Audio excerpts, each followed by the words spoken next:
Until then, it ain't easy being green. Captain Planet.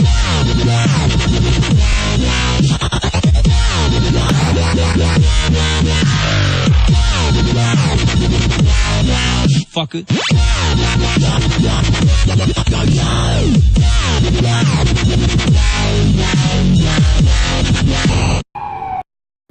So what we have here is a remedy for congestion, and it's a red wine Cabernet Santa Teresa. Now it just needs to be red wine. Oh look, it's fogging the camera. And with how much lemon? Half a lemon. With half a lemon. Yes, with half a lemon. Cinnamon. How much cinnamon? 2 sticks. 2 sticks. Yes, and nothing. Okay, and then you put it in a big kettle and a big brew. Yep. Yeah. So 2 sticks of cinnamon. Yeah. Bark, which is a bark, and then how much lemon did you say? Half a lemon. Half a lemon. Yes, fully complete. In about a litre of mix, or how much is No. It's how big is the mix? Half a liter. Half a litre. Okay. Cool. From Veronica the Rasta Professor of Yoga. ICP Healing Center, Uruguay.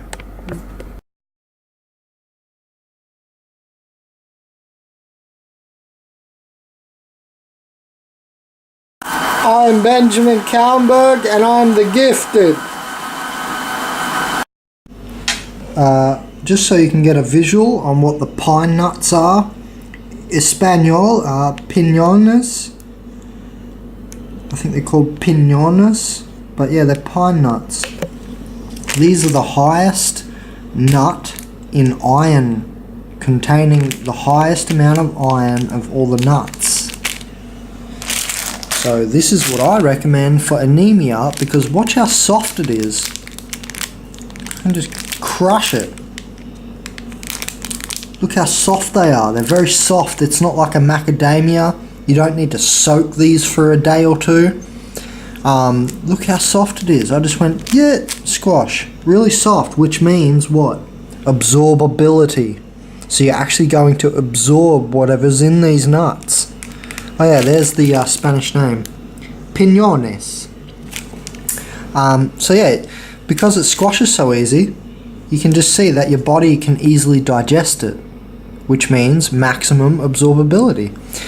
Now, another thing, the other main ingredient, and I forgot the third one, but the second one for anemia that I'm recommending is mulberries. They actually contain very high iron. I'm not sure if it's the highest iron containing berry or not. I suspect it is. I haven't looked at, I can't remember the iron content of golden berries, but I'm pretty sure mulberries are the highest iron containing berry. So as you can see, I'm working my way through certain types of foods, nuts, then berries we've covered. I'm working my way through certain types of foods. Fuck it. Iron tablets that the toxic doctor prescribes you, and you don't just take liver and meat. Remembered the third ingredient that I'm going to recommend to everyone: cacao nibs, or whole cacao, but just cacao, not cocoa, C-O-C-O-A, but C-A-C-A-O, which is the raw form of chocolate, of all chocolate. And this is as raw as it gets. And then they crush it into nibs. You can get the whole beans if you want. Here in Uruguay, they actually sell the shells. You make some delicious recipes with these shells of the cacao, and they're super cheap and they last a long time. So you can go that way. I'm not sure if the shell contains more iron than the nut, but you know, the nut, the actual bean here, or the nut, the fruit, the actual cacao bean here, the nibs, they're more, there's more of them, you know, there's more content, so I would say this would contain more iron than the shell. So cacao nibs, mulberries and pine nuts are what I'm recommending for anemia. Cacao is actually the highest iron food in the world. You're not going to find a food that has more iron in it. Chromium, magnesium, manganese. So you get the whole file or filament, the whole gamut. Okay, so I have some cacao nibs. Now, let me see if I can focus this camera. Yeah, there we go. So you can see that they've got a little bit of white on them. A little bit white. I'm pretty sure that this is white mold. Actually, I'm very sure. So this is what you want to watch for with your cacao beans here. You can see the white mold all over it. Now, you know, white mold's not going to kill you overnight. And it's not the worst thing, but I still want to get the white mold off my lovely cacao. So what I'm going to do is I'll soak that in apple cider vinegar overnight in a little bowl. So here in Uruguay, this is what they're using. As you can see, it's clear. So this is apple cider vinegar. Manzana, I'm pretty sure, is what an apple is over here. So de fruta manzana, apple cider vinegar here. Now you see that it's clear, so that means it's been processed. It's got a tinge of yellow, but it's pretty much clear. And how do I know that? Well, we learnt that from Bragg's. Bragg's is the best brand that I've come across for apple cider vinegar.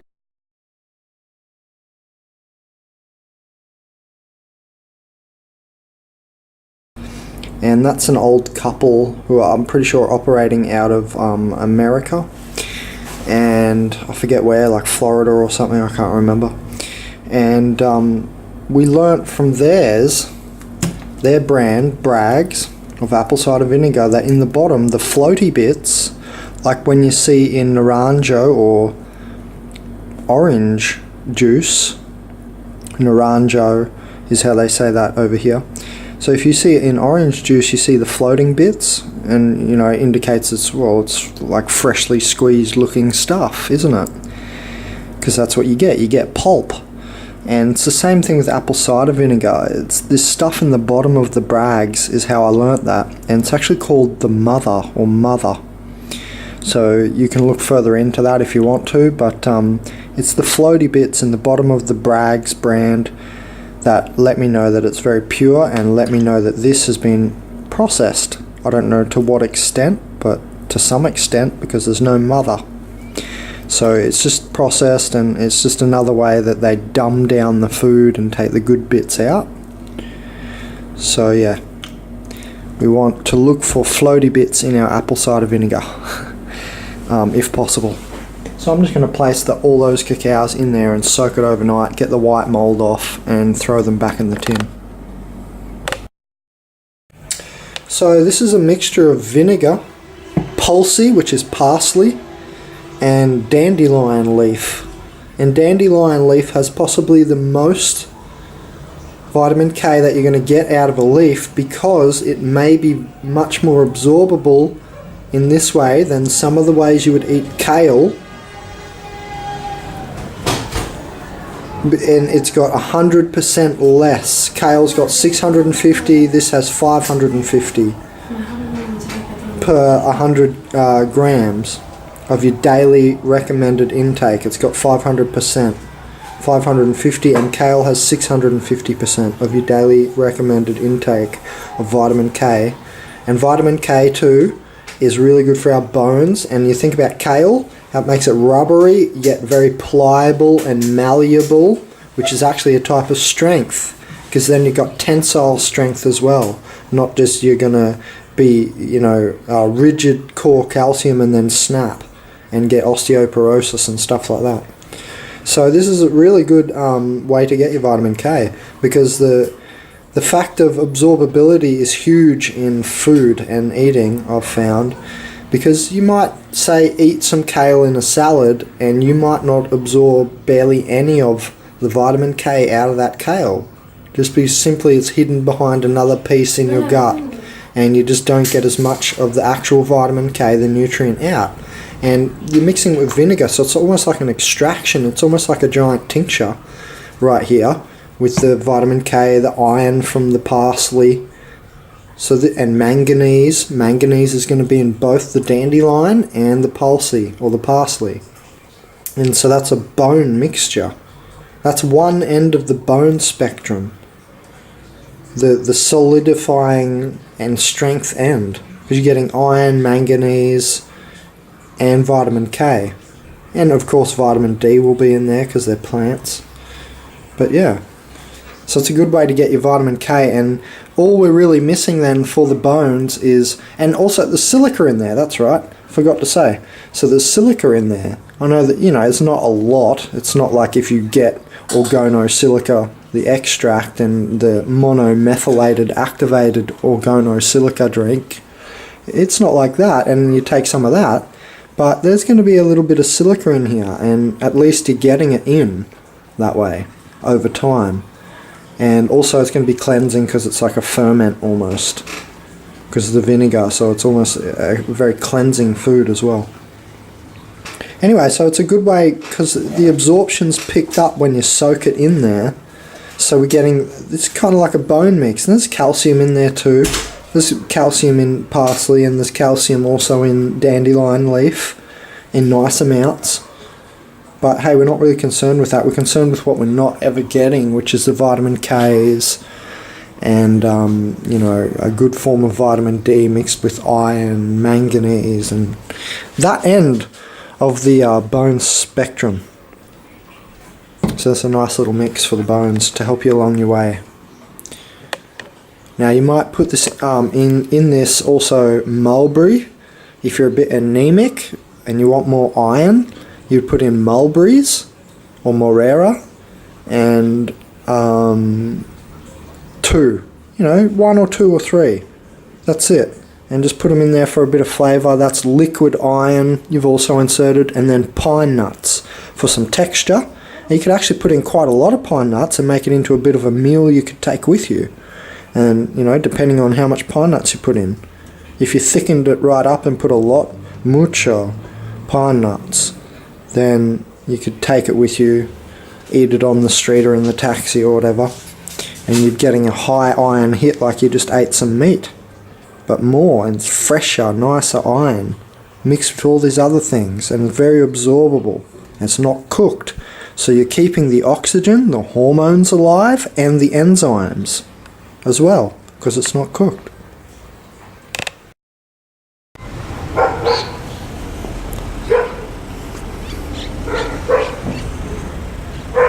Now, the reason I recommend parsley and pine nuts and morera or black mulberry, the reason I recommend the parsley is because it can hang just about anywhere.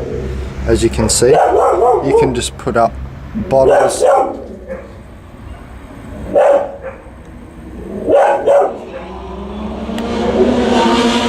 You can just put up endless bottles, as many bottles as you want in any old little place.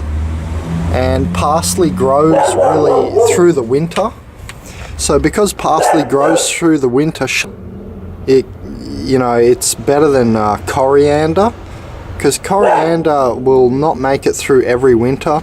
Now you see that I'm showing you the flat leaf, like the really what I call the girly parsley. It's really absorbable, but it's harder to grow. It's a little bit harder to grow, so you might need to find 4 curl parsley or full curl parsley, which are a bit more hardy varieties. But this is packed with iron, and it's super absorbable iron, and you can grow it just in a little thing like this, a little X container or X drink bottle, and it's just super easy to grow because you can just do it. I got these out of the dumpster for free, so super easy and super absorbable iron. So there's some more flat leaf parsley, but there's the full curl, and you see it's really thick as well, so it's kind of a more hardy variety, and I really like the flavour of the full curl parsley. And then this is full curl and 4 curl and flat. So, you know, it's super absorbable iron. Look how shiny it is. Okay, so I'm just looking at a list of foods and fruits and vegetables high in iron, and I found mulberries as the first berry listed, and then a whole bunch of greens. Not leaving. So mulberries there, under asparagus and under olives. Look at that. So for Gianne's video where I just put the olive footage, the olives are number 4 in iron on this list. The mushroom, look at this morel mushroom, contains a lot. 68% of your daily iron. Now don't forget hemp seeds is like, I think it was 35% in 30 grams, so in 100 grams it would have to be higher than the mushroom, or about this, about 60 to 70 per 100 grams for Larice hemp seeds. Don't forget I've shot that footage. I'll include that footage in here then. So this is healthdeliciousness.com. I'll just show you guys quickly what they reckon. The mushroom, that much. Look, there's the iron. And that's per 100 grams. That's why I was saying the hemp seed is like, I'm pretty sure 35% of your daily recommended iron, value of iron that you need to take in daily. In 30 grams it was 35%, so in 100 grams it must be 70 or more percent of your daily iron if you have 100 grams of hemp seed, which shows you how rich hemp seeds are. And I'll include that bit of footage after this at the end of the video. And look, the olives in relation to Gianne's video on protein and olive hunting that I just shot, which is another video I just shot today, or compiled today. So that video is going up on the internet in a few minutes, as well as this one. Beans, asparagus, and then mulberries at 10% your daily value. Now the thing is, don't forget absorbability. Absorbability. In health, in eating, in just general health, I've noticed generally you absorb things through your skin and everything. So absorbability is a huge factor in health. It comes up time and time and again. Depends what you're eating, people say. Well, I say it depends if you're even absorbing what you're eating. So are you even absorbing everything that's in the food that you're putting into your body? It's not always the case. For instance, macadamia nuts. I don't feel much of the benefits from them unless I soak them for about 2 or 3 days. So I like soaked, like, you know, we're meant to soak all of our nuts and seeds to get the phytates loose, which bind the minerals and the vitamins. And that's where I've learnt a lot about absorbability. I realized sometimes there's molecules even stopping the molecules that I want from getting to me. Like phytates that bind up these things. And then, you know, you want to leach tannins out of many foods like black beans. So there's always this absorbability. What are you actually eating? What are you actually absorbing? And the reason I put mulberries in my top 3 for iron is because they're super available. I can even get a Morera or black mulberry tree here in Uruguay.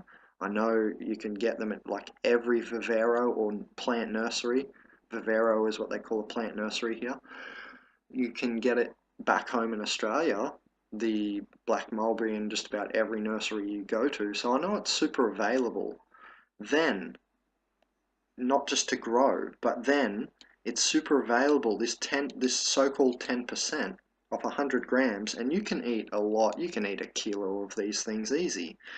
You might not be able to stomach a kilo of morel mushrooms, some people are squeamish to mushrooms. So the reason I've put mulberries in my top 3 with parsley and piñones, or the pine nut, for gaining iron, especially after a case of anemia, and then with cacao in my top 4. So I have parsley, cacao, and you need to soak the cacao because it's a nut or seed. So you need to soak all nuts or seeds. So my top 4 for anemia are really the mulberry, because it's super absorbable, because it's liquid iron. This berry there's barely any fiber, it's all just liquid that's going to stick to your cells because it's mucilaginous, and it's really a good way to get your iron into your cell. It's going to be rubbing up against in that antioxidation, the anthocyanins, the dark pigmentation. It's going to be holding against your cells the iron. So it's actually delivering the iron to your body, and it's going to hold it there to conjoin with your body better. Anything that's a mucilaginous substance, that's why we have aloe vera in our smoothies and berries in our smoothies, because they hold the hydration, they hold things in the body. If you just drink a lot of clean water, and that's the problem with continually drinking only distilled water, is it pulls the minerals and vitamins out of you. Well, this actually sticks it in there. So that's why they're in my top 4 for anti-anemia or iron-rich foods to eat after anemia, because it's liquid iron and it's quite available and everybody can stomach it. It's a berry. It's not something out of the ordinary like a mushroom is to people. It's a berry. It's easy to consume. So the point is, look, and it says here other berries are high in iron, all these other ones. So it looks like elderberries is competing with the mulberry. So I don't know if I can say mulberry is the most iron-rich berry, because it looks like maybe elderberries are at 13%. But the point is they're so available. I can't get an elderberry tree. I don't know where to get that. You might get raspberries, which is about the same as mulberries. But, the mulberry is really not as common as raspberry, plus that dark antioxidation there.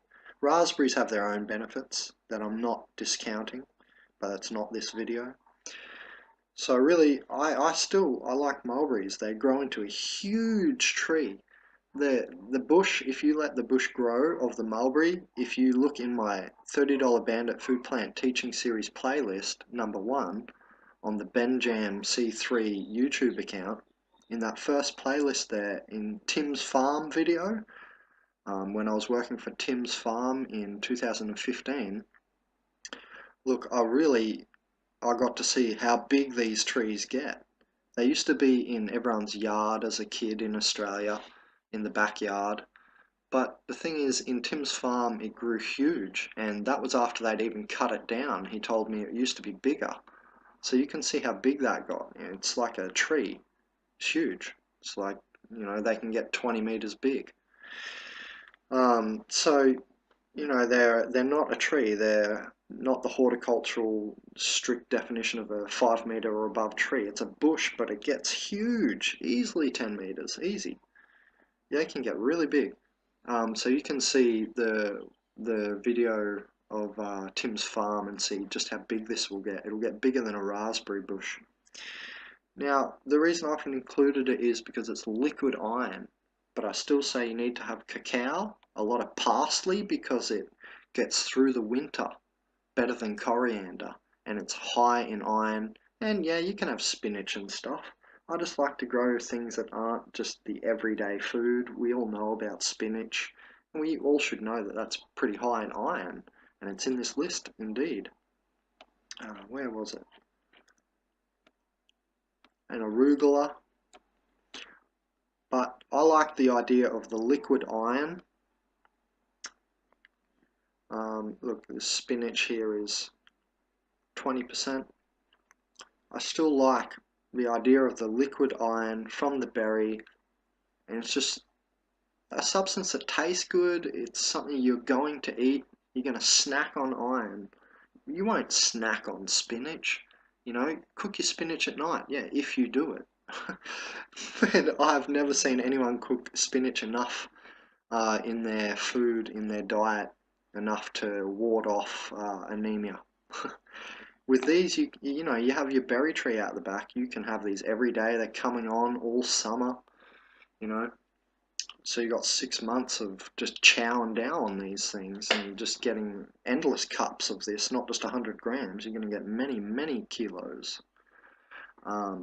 So, you know, that's why I've included that one in there, and obviously the parsley, because I don't know, I've really fallen in love with parsley since they used to put a little sprig, a little bit of parsley on the meat at restaurants when I was a kid. I thought it always should be the other way around. The meat should be small and the parsley should be the bed. There should be a big bed of parsley and a little bit of meat on top. The exact opposite way that all restaurants in all of the world do it is how I'm saying it should be done. We should be eating more parsley and less meat. Anyway, and you know, it grows tough. The full curl parsley grows tough through winter. It'll probably even get down to 0 degrees. I've definitely grown it multiple times in 5 degrees weather, and it's just growing like normal, so it can go lower. So parsley is a good one. And then with your cacao, that's your number one in iron, and you want to soak it and then eat it, or make a coffee with it after you soak it even. Or just make the coffee with it. In my videos, I show you how to do that. In my health related videos, I've shown you how to do raw cacao coffee with bee pollen, and you know, go avenues like that and routes like that to your health. So cacao needs to be soaked for you to really absorb a lot of the iron to stave off your anemia. Then you grow your parsley through winter. You got it all year round. Your mulberries hit in summer for 6 months, spring and summer. And you know, you can grow things like spinach. You can go hunting for morelli mushrooms and dried apricots and whatever else you want to do. And the pine nuts, just because they're the most absorbable nut, you can just squash it with your finger. You know, they're the highest nut in iron. The point of this video is to raise some awareness, not just get your iron from meat. And so that's why I've labelled my favourite 4 foods for anti-anemia as cacao, parsley, black mulberry, which is liquid iron, and you're going to enjoy it, and then the pine nut, so that you can snack on iron. You can all day be eating iron that way with those 4 foods. And you can just do it on the way to work. You don't have to get home, cook a big steak meal. You know, you can just be snacking all day on those 4 foods I've mentioned. Now anyway, let's just keep looking. See, here's the sort of traditional iron approach, I'm guessing. Let's just see what else they have to say. Definitely, I agree with the, what is going on here? Cheerios, we're not going to eat them. We're not eating cereals to get our iron, please. Definitely pepitas, pumpkin seeds, I would recommend.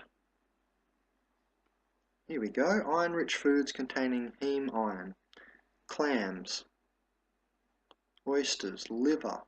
Now, Veronica, you did have liver, and the doctor recommended liver, but I've just recommended my 4 foods for you that you can snack on all day, and then you don't need to come have a gross piece of liver at the end of the day. So there's some meat options. Pumpkin seeds, definitely. Don't worry about the tofu. I don't like tofu at all. There's problems with soy. Research it thoroughly. And see, they haven't even mentioned in the nuts here the pine nut, but I know it's heavy in iron. You can even taste the iron in the pine nuts when you're eating it. So that's more of a traditional website view, in my opinion. Now let's check this last one. 11 berries to improve your health. Okay, I'm not so sure this was on iron, but there's just some 11 berries.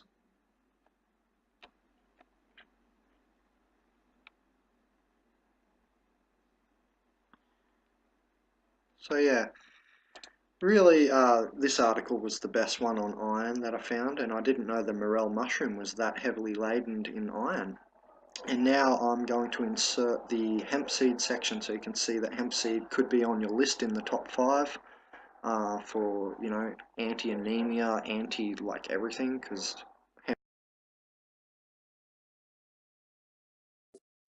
okay, so I'm just taking note of the percentages of daily value, like recommended for, you know, somewhere around 2 to 3,000 kilojoule diet daily energy intake for the pine nuts. And as I was telling other people, 70%, 67% of your daily zinc. Oops. So you get 42% of your daily iron, 67% of your daily zinc, 70% of your daily value worth of magnesium in just 100 grams from pine nuts. And like I showed you, they're really easy to break. They're not like macadamia nuts, which you need to soak for maybe days, 2 or 3 days, and then they start to really get softer and more absorbable, and you unbind the phytic acid and the phytates that hold all the minerals and vitamins bound up in the nut form in an unactivated format. So we get quite a lot, and I'm also shooting on the hemp seeds, and here's the hemp seed breakdown. It's a similar thing. In just 30 grams you get 60% of your daily manganese, 30% of your daily zinc, 52% of your folate, 43% of your daily magnesium, 35% of your daily iron, and just 30 grams of hemp seed.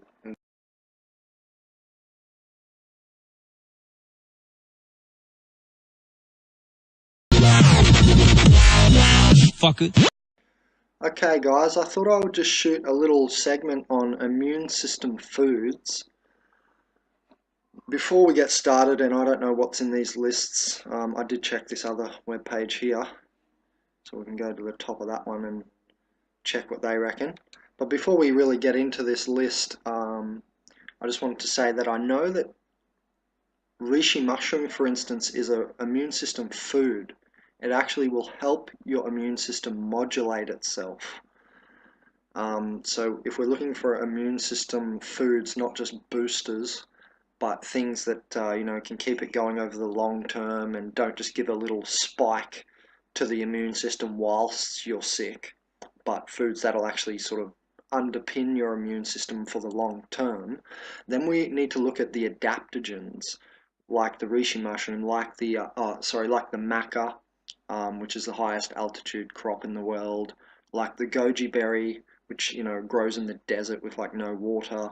So these adaptogenic herbs, they're things that'll underpin your immune system. So you got, for instance, the reishi mushroom is a good food.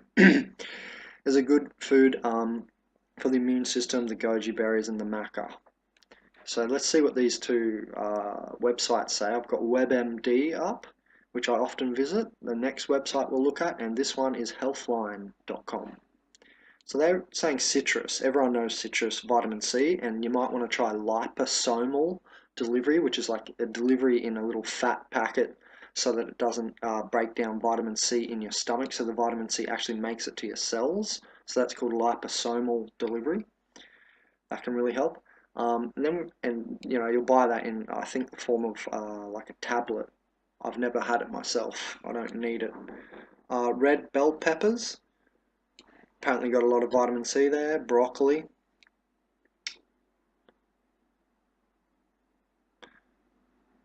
I don't know why they've really put broccoli in this list, but it is a sort of soothing food that can help you when you're sick, for sure. Now garlic, that's definitely meant to be on this list because garlic has been found to contain up to 39 different natural antibiotics.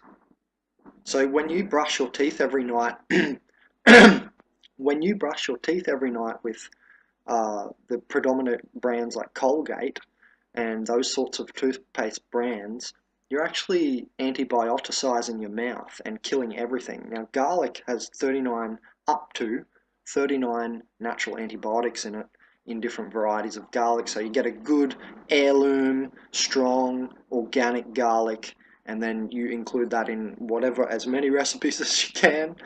You know, you're sick, so you're going to have the day off work anyway, so this is the best time to get your garlic while you're not near colleagues, and so you don't stink around everyone. So when you're sick, garlic is one of my top foods that I eat, because it's a good time to eat your garlic. It's a good time to get the garlic in you when you're not around a lot of people. Then obviously the ginger, you know, this is kind of soothing. I don't want to just look at ginger for the vitamin C, but you know, it has many properties. It sort of relaxes you a bit even, and I think it might be antibacterial, ginger. Spinach, you know, that'll make you feel a bit stronger. The same things being said in this article. You're noticing vitamin C is being said a lot. I just want to not repeat that, because I think that's obvious. And yeah, definitely if you get good yogurt, we're not talking about yogurt with sugar in it. And for instance, here in Uruguay, when I go to the shopping center, there's nothing but sugar yogurts. I have not seen a good yogurt yet. So what I want everyone to do is check their yogurt. For instance, the reason I recommend the same yogurt on every video that I talk to you guys on is because Jalna biodynamic is the flavor. Jalna biodynamic yogurt is sugarless, and the biodynamic is the best farming method on earth so far. It includes even astrology, and that's made by Rudolf Steiner.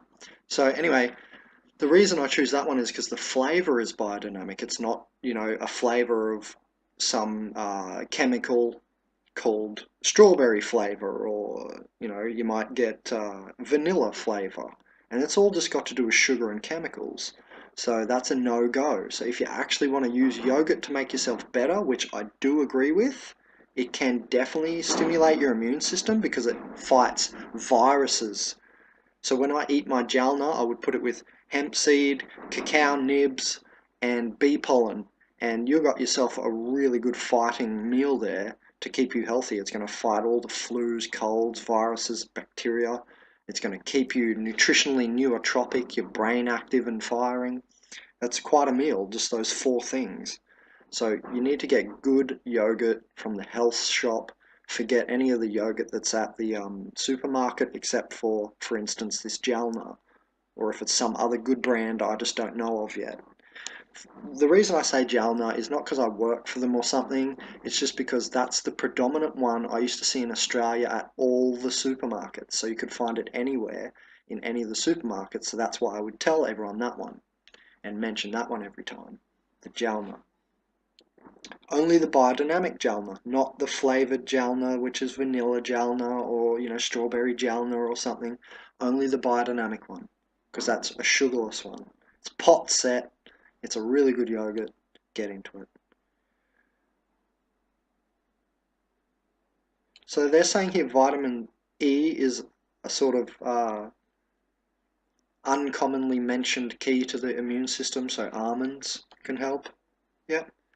Almonds have other properties like the arsenic might help stop some parasites. People don't think about that sort of stuff. They just think, oh, arsenic, that's not good for me. Well, in small amounts, it might be anti-parasitical. So you've got to think further into this. Turmeric, definitely. It affects somewhere around the number of 700 genes, turmeric. So while we're talking about turmeric, we should then talk about vitamin D3, obviously, from the sun. Because the vitamin D steroidal hormone, so it's like a steroid, it's giving you energy, and it's a hormone, which is like a regulator. What's the immune system do? It regulates things. So vitamin D3 is a regulator. And if you keep getting sick, I'm 100% sure you have vitamin D deficiency. If you're continuously getting sick, you need much more vitamin D. So that affects 3,000 genes. Now let's get back to turmeric. It affects somewhere in the vicinity of 700 genes, or 700 genetic changes, alterations for the benefit of your body. So turmeric is definitely up there. It's got the curcumin, you know, you've got turmeric A, B, and C compounds. So it's getting complex. It's mimicking, so it's getting towards the end of CBD1 in the human body. its role from cannabis, CBD1. Turmeric is closing in on, what CBD does in the body, and it's also a very powerful substance for immune system, CBD1, which is in cannabis. So you would juice cannabis leaf. You wouldn't smoke it, you would juice it for the effect of the immune system, or add it in your smoothie. And obviously green tea, but if you're going for green tea due to the antioxidants, you would go for the matcha, M-A-C-H-A, which is a special type of green tea. Okay, so that's a reasonable article, but I think this article looks even better by WebMD, cold and flu, slideshow. Now definitely elderberries. I know that they're high up, I think it's in the Ayurvedic medicinal system. Elderberries are quite high up because they're very, I'm pretty sure, antibacterial and antifungal, and they have a little bit of antiviral action. So they're definitely on your list for when you have a cold. Button mushrooms, they say here, for the mineral selenium and the B vitamins. So if you're after B vitamins, go for the bee pollen. Dip a banana in some bee pollen granules.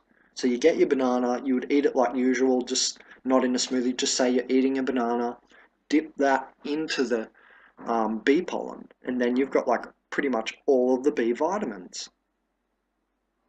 So there you go. That's, if you're worried about B vitamins, you just take a banana and dip it in bee pollen. And that's going to be much better than eating button mushrooms, which may contain mold spores because they've traveled so far to the supermarket, for instance. Acacia berry or acai berry. Sorry, not acacia. Acai berry. So yeah, its dark color means it's got a lot of dark anthocyanins, which are antioxidants. And this has got to do with grounding. You can't take you don't take antioxidants without grounding and thinking that you're getting the full effect. The point of an antioxidant is it kind of is like grounding without grounding. It takes away free radicals, which is exactly what grounding does. So you need to underpin all the foods with the naturalistic organic human body practice of grounding to negative reanionization, or the anions, so you're getting negative charge back, because all this static, when we come into autumn, you get a lot of static electricity. This causes everyone to suddenly get sick, and suddenly everyone's got the flu and it's being passed around all winter. So we need to be grounding, especially into autumn and into winter. We need to be grounding into winter. It's very important not to just take antioxidants, but also to be grounding while you're taking the antioxidants. Oysters, they've got a lot of zinc. Now, that's a point, because I do feel the lack of zinc energy when I have a flu or cold, if I ever was able to. I've only had one in the last 10 years. That's when I moved here to Uruguay, and I put that flu and cold down to moving to a different microbiome location and my body having to get used to the new germs in a different country. That's the only reason I think I got sick, because now I'm around someone right now who's sick and I'm still not getting sick. I'm kissing her and everything and I'm still not getting sick now. So I think the only reason I got sick that when I arrived here in Uruguay was because I was adjusting to the microbes. So my body had to adjust to a whole host of new microbiome objects. So anyway, the zinc energy is very deficient when you have constant sickness. When you say you're sick and then you have a break for a week and then you're sick again for another 2 weeks, there's definitely zinc is involved, because I can feel that as a shaman. I can just feel the energy, the lack of it in people who are sick. So zinc is an important thing. The way I see that energy in my third eye is zinc bounces things off the body. It's not like iron doesn't really do that. Magnesium is similar to zinc in bouncing bacteria and germs and stuff off your immune system and off your body via a different method. Zinc is more like, it gives a little sharp spark and it's like a wall, but the magnesium is more like a constant spark, where it's a constant field of electricity or something. Because when you get sick, your body has to lower vibration. So if you keep your vibration up, you can avoid a cold just that way, by keeping your vibration up. And the point is, to have a high vibration, you need things like zinc and magnesium, because their electrical field nature bounces off bacteria and viruses and so on. It can help to do this. So it's a very important part for when you've got a cold or flu, the zinc and the magnesium.